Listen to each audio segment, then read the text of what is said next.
देखिए एक और बड़ी खबर काबुल ब्लास्ट से जुड़ी हुई। काबुल में अमेरिकी एयर स्ट्राइक पर यह खबर आ रही है कि यहां 2 से 3 गाड़ियों को अमेरिका ने निशाना बनाया है। तो उस घर पर और उसके घर के आसपास खड़ी 2-3 गाड़ियों को अमेरिका ने निशाना बनाया, क्योंकि गाड़ियों में भी आईएसआईएस के आतंकी होने का अमेरिका को शक था।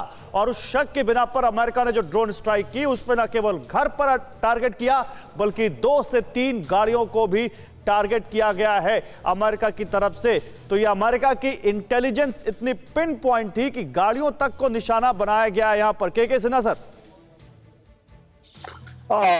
देखिए गौरव, मेरे ख्याल से तालिबान की तरफ से भी कुछ इंफॉर्मेशन उसको मिल रहे होंगे, जिसके कारण से इस तरह के। और आपने एक बात बड़ी जो बताई कि सर्च ऑपरेशंस भी चल रहे हैं, तो सर्च ऑपरेशन क्या तालिबान ही कर रहे हैं? जैसे आपने बताया कि वहां से बहुत सारे तड़ाके गए हैं, तो क्या ये सर्च ऑपरेशन तालिबानी भी कर रहे हैं?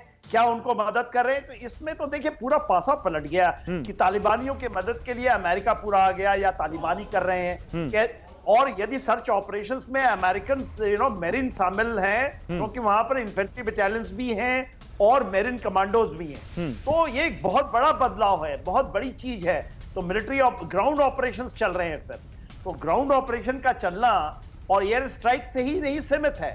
तो ये देखिए, ये चीज बढ़ सकती है, डेट बढ़ सकता है कि क्या लास्ट डेट कल होगा कि 200 जो अमेरिकन हैं उसको भी कहा गया है कि अब आप वापस जाइए। चुनूक भी वहां घूम रहे हैं, आपके उसके अलावा अपाचीज हैं, क्या उनको निकाला जाएगा जैसे सैगोन में निकाला गया था जब वहां से वियतनाम से निकले थे? क्या वही पस मंजर दिखाई देगा? तो ये चीजें थोड़ा वेट करके हम देखेंगे, जैसे जैसे आपके माध्यम से रिपोर्टें आएंगी। सर एक और जानकारी है, जो 5 फाइटर प्लेन जिनका हम जिक्र कर रहे थे वो किसी अननोन डेस्टिनेशन के लिए उड़ चुके हैं वहां से। आप जो बता रहे हैं गौरव, मैं सीधे यहां पर चलूंगा। ब्रिगेडियर विनोद दत्ता भी हमारे साथ है। सर, मैं आपसे एक बर्ड्स आई व्यू लेना चाह रहा हूं। इसका मतलब यह है कि अभी जब मैं आपसे बात कर रहा हूं तो पंजशीर में तालिबान को नुकसान हो रहा है और काबुल के अंदर आईएसआईएस के सिंपैथाइजर्स बैठे हैं, यानी कि तालिबान एक इंप्लोजन का वेट कर रहा है। ऐसा नहीं है दैट ये सत्ता का हस्तांतरण बड़ा इजी हो गया उनके लिए। कठिनाई पिक्चर तो अब शुरू हुई है। बिल्कुल, क्योंकि देखिए तालिबान को पहला जो स्टिफ रेजिस्टेंस है या उसके जो फ्री रन उसे मिला था, बिकॉज काबुल बिना एक बुलेट फायर किए उन्होंने उस पर काबिज हो गए सत्ता पे, या पूरी हुकूमत उन्होंने हथिया ली।